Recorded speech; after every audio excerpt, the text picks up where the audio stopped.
আচ্ছা, এই ক্লাসে আমরা আলোচনা করব যে কোনো রোগের সংশ্লিষ্ট অঙ্গ কোনগুলো। এখান থেকে একটা কোশ্চেন আসে।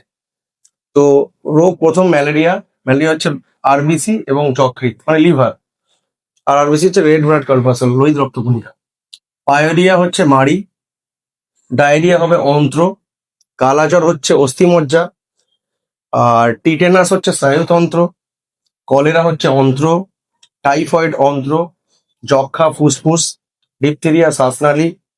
নিউমোনিয়া ফুসফুস। কুষ্ঠ হচ্ছে স্নায়ুতন্ত্র ত্বক। তারপরে গনোরিয়া হচ্ছে রেচনতন্ত্র। সিফিলিস রেচনতন্ত্র। এইডস হচ্ছে ইমিউন সিস্টেম, মেনলি অনাক্রমণ তন্ত্র যেটাকে বলে, রোগ প্রতিরোধ ক্ষমতা কমে যায়। ডেঙ্গু হচ্ছে সমগ্র শরীর, মাথা, চোখ। ইনফ্লুয়েঞ্জা সমগ্র শরীর।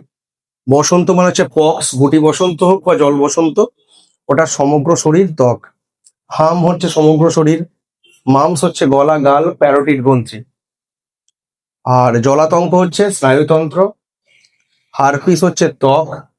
জন্ডিস হচ্ছে লিভার বা যকৃৎ।